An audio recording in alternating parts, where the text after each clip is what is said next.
This your boy James, and you are now in tune for the 79th Street Podcast. And when I mean 79, I just mean my thoughts and perspectives from growing up on the south side of Chicago. So let's get it.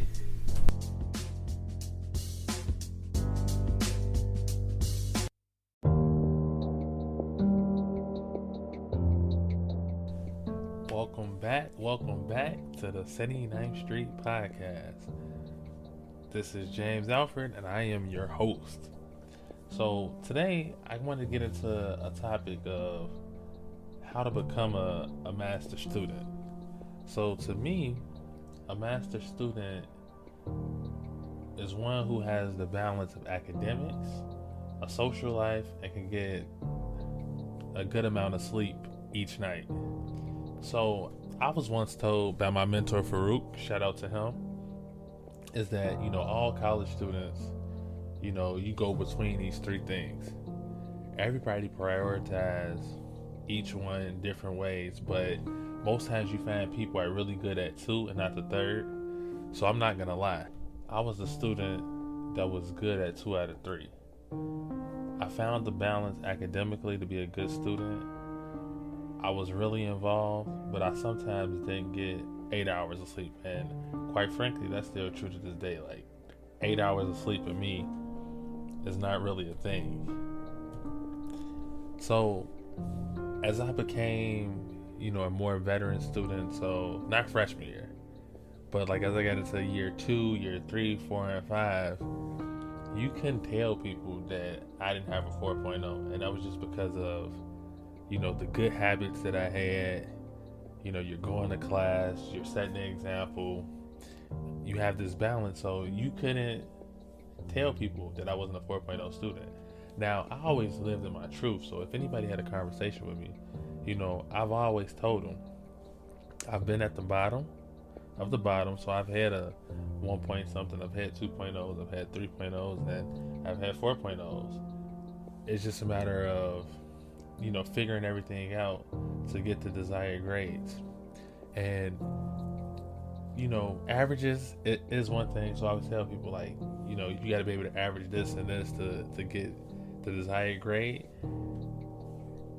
and it just works out one way or another. But you can tell people, like, I remember getting award nominations for like highest GPA, and I was like, I'm not going to get it, and I knew it, but I think it was just like the thought that, like, you carried yourself this way and your peers noticed it because you had everything, you had the right mindset. And it was just, for me, it was kind of catching back up. Like, when you start at a 1.2, there's no way to go but up. And I was able to make that adjustment, graduate, go to grad school, go into a master's program, and I did this all simultaneously. And and of course, over the course of my college experience, there were scholarships I won, internships, that all had GPA requirements. So I studied abroad, and so just to say that I was able to make that happen was crucial, to me, and just shows that if you put in the work, anything that you desire will happen. So moving forward, I think like really 2 things stood out from semester 3 to 4, and I just got more serious about my academics. Like, I really planned out when I was gonna party, when I was gonna study. And I remember semester 3, I wasn't partying. Like, I remember plenty of weekends I would just stay in, and I was still living on campus, so I would just stay. I remember my whole floor going out to party. I lived on the floor with a bunch of friends from first year, and they would go out to party, and everybody surprised, like, James not partying. But I hadn't earned the right to party in my eyes, and so until I felt like I had earned that right, I was gonna stay in, do work, and just work on making myself better. But semester 3 and 4, I was just put around some go-getters, and and I want to shout out our Black Male Initiative group, because through that group, you learn many things. So one, you know, we all should strive to graduate. But two, you learn accountability, and you learn that your word is everything. And I remember some of my BMI bros, Felix, Anthony, and Shondale, we all came in together. So we were all first semesters together, but they were in the business program. And I remember all of them had got 4.0s in the business program, and they just had this clout, behind their name. And I remember I was like, man, I need to get like y'all. And I remember one day, being on campus, and we had this conversation. And I remember I was on campus and I was walking back to Grant. I was probably just, who knows what I was doing. And I remember bro was like, Felix called me like, hey James, man, I was supposed to be in the library at 7. I knew that much. But I remember Felix calling like, James, we need, we meet in the library, where you at? And I'm like, dang. And I low-key was trying to finesse, I'm not gonna even lie. And so I was on my way to Grant. I went and got my book bag, and then I went back to the library. But from there, I learned, good habits. I learned how to study because, one, we weren't in the same classes. Like, they was in a different set of classes. I was in a different set of classes. So most of the studying I was doing was by myself. And I mean by myself, to the point where I learned how to study. And this was a habit that was useful down the line. Also I want to shout out my bro Seco. I met Seco as a freshman. He was a sophomore, but Seco always was driven. And then my second year, Seco, this is my best friend now, but Seco was my RA community advisor.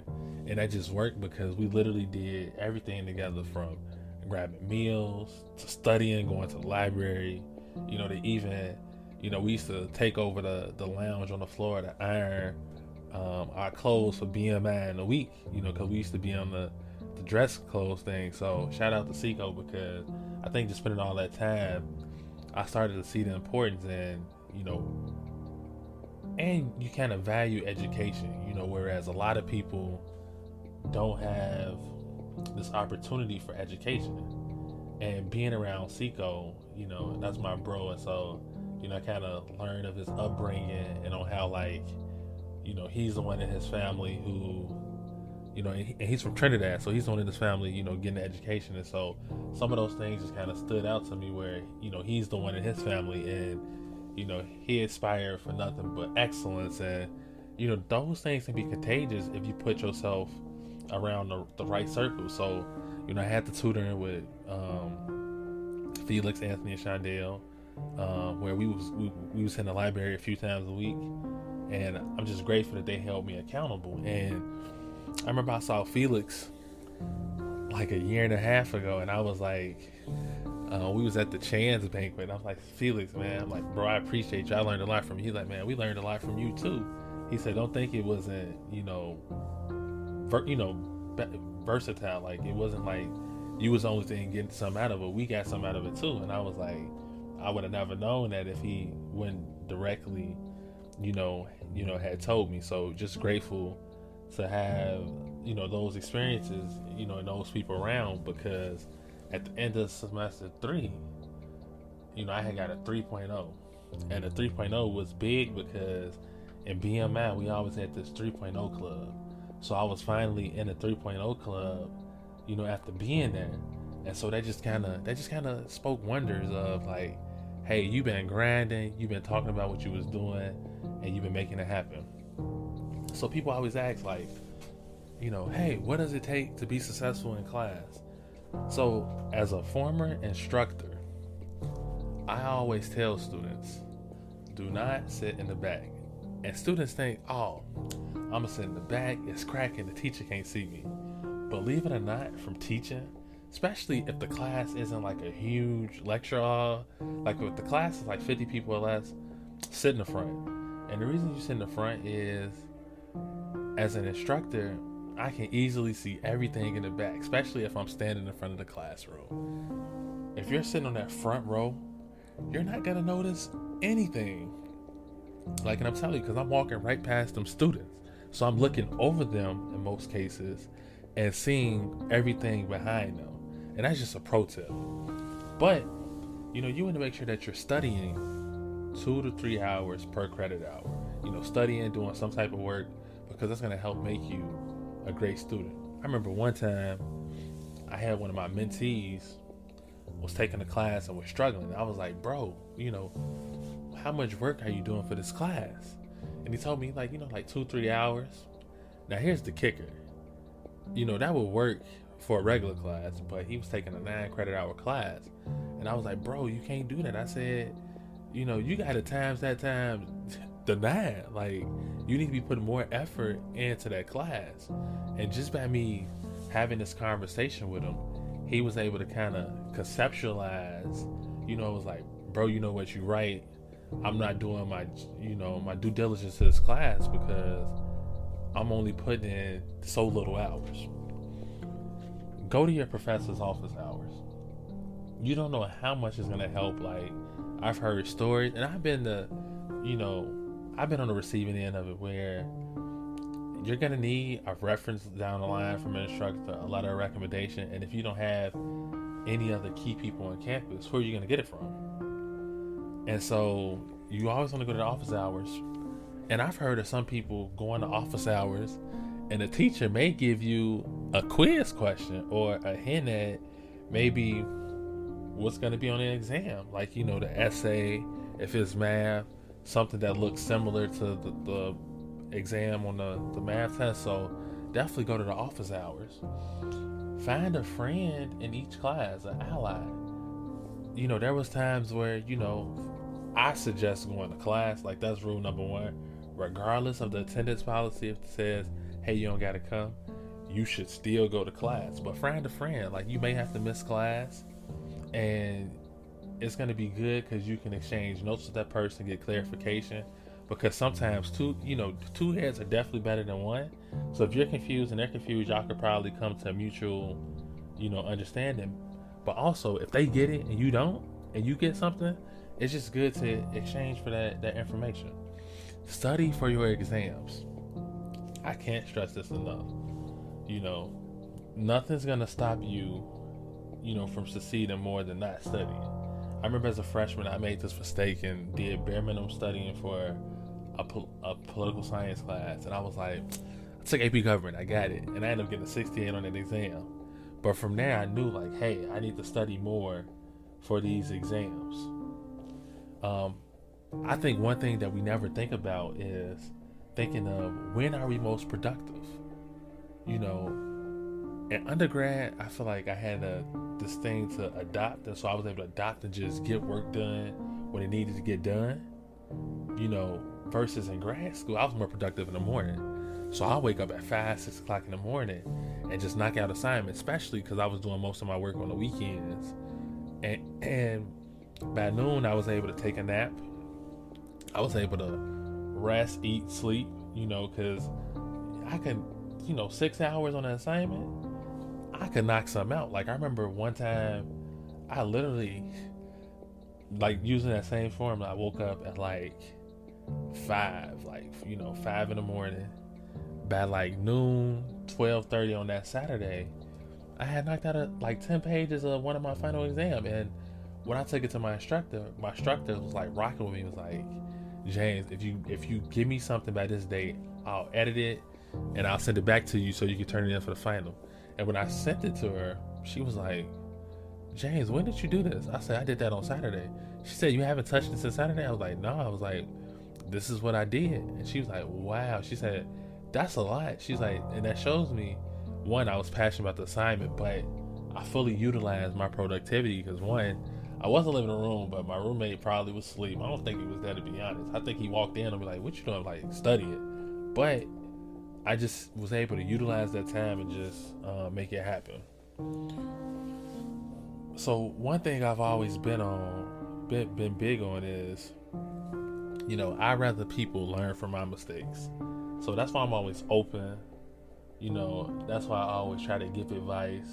And that truly, makes for like how I approach mentorship, where, I'd rather you, like I said, learn from my mistakes than make the same mistakes I did. So if there's some knowledge that I have, I'd rather put it out there.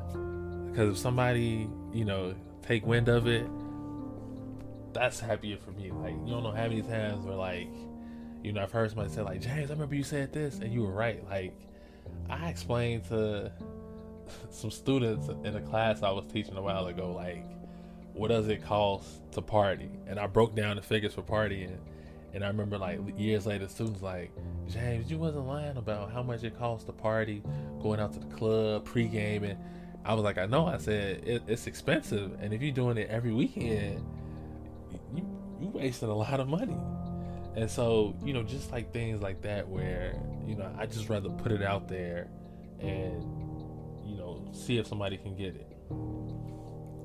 So some misconceptions about college. People think because, I had this 4.0, this 4.5 in high school, I'm going to come to college and I can slack off or it's going to be easy. I'm not going to lie. I was around 7 good years between undergrad and grad school, and you see a lot of people come and go, and some of it is that you can't tell people what to do. And I remember I had one mentee who had all the promise in the world, came from a Catholic high school, was a pretty good student then, but just came to college and just couldn't find the niche. And whereas like all the resources, kind of was offered, really wasn't willing to take them, and ended up being gone, within that first year. Now, as a mentor, it's definitely kind of demoralizing. But then, as I talked to some of like the OGs on campus, they was like, and even my roommates, because my roommates saw the type of work I was doing with this particular mentee, and they was like, James, like, you can only do so much. Like, at the end of the day, that student has to, they have to take ownership and they have to do something on their part. Like, the old saying is, you can take a horse to water, but you can't make it drink. Kind of the same thing. Like, you can give somebody all the tools to be successful, but if they don't want to be successful, then they won't be successful.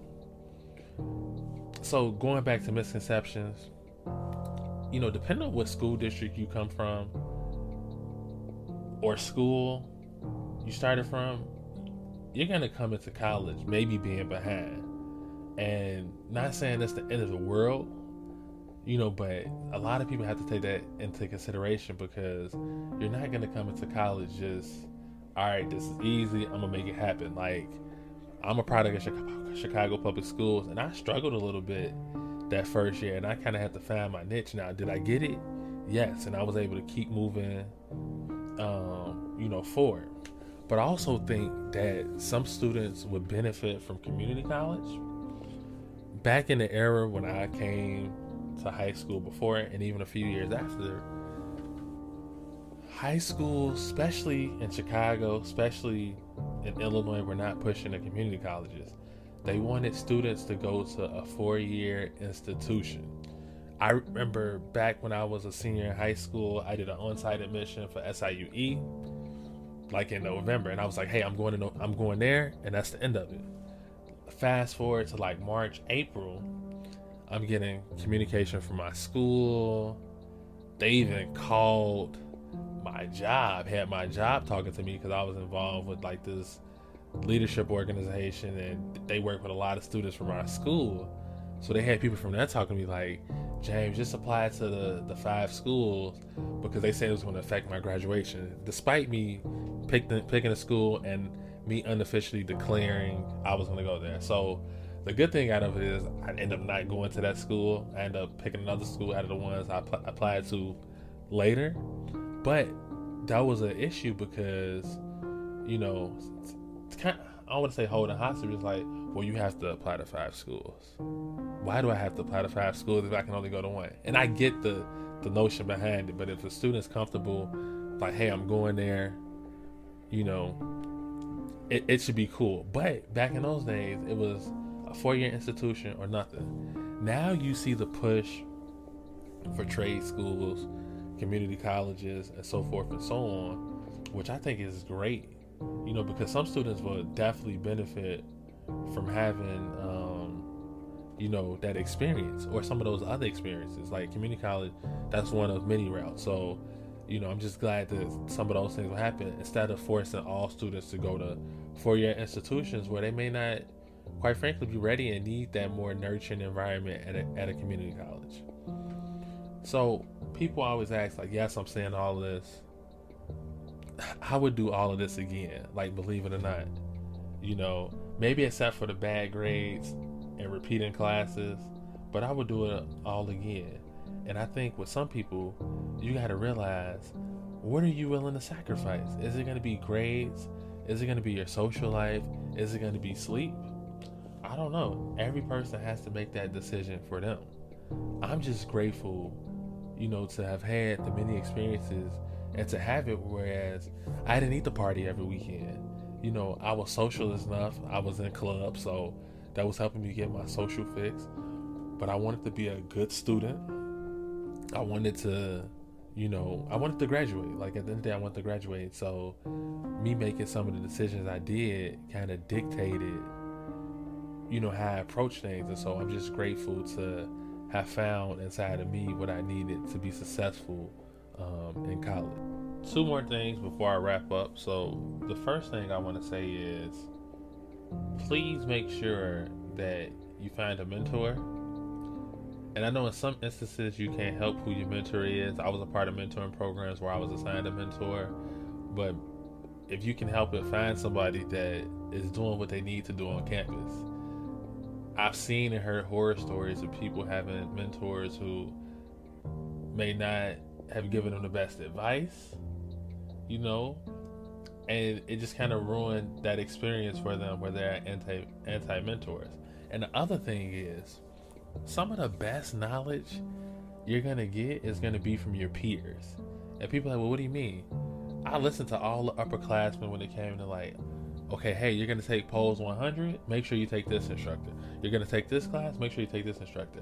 Hey, don't take 8 a.m.s. And people are always like, why do you say don't take 8 a.m.s? Most students are transitioning from waking up to go to school at 7:30, 8 o'clock in high school to college. I said, well, hey, there's one factor that we never take into consideration. A lot of times when you're in high school, you're living with a parent, grandparent, or guardian, and they're making sure you're getting up. Versus in college, it's on you. My mom not calling me every morning to make sure I'm up for my 8 a.m. class. It's just kind of expected. It's a part of life. And as a first year student, I wasn't equipped to do an 8 a.m. class. I'm not going to lie. Like, 8 a.m.'s one a lot of times. And so, but just listen to that knowledge. Like, that knowledge is going to be key. Like, I done got out of jams. Like I said, listen to that advice, what teachers to take. And the outcome was always the outcome. Like, if they said, like, hey, take this instructor, you're going to get an A, that was an A class. But if I couldn't get that instructor and had another instructor, I might not have got the best grade. But those two things are crucial. Like, finding a mentor, the right mentor for you. And also listening to your peers on what classes to take, what instructors, because they have a lot of knowledge. And as I said before, why should you make the same mistakes they made? Listen to them, take their advice, and you're going to get out of that jam. So just to wrap up, I want to thank you all, for joining us. And if you know anybody in college, like I said, definitely give this to them as a listen. Even high school students, like, I think there's a lot of similarities between, a junior, senior in high school and the first year in college. If anybody's familiar with Dr. Jawanza Kajufu, he's a Harlan alum, but he got a book called the Black College Student Survival Guide, and he talks about the 13th grade, which is kind of the equivalent of freshman year of college, where you have these college students who are still living as if it's like the 12th grade, but it's treated as an extension of high school.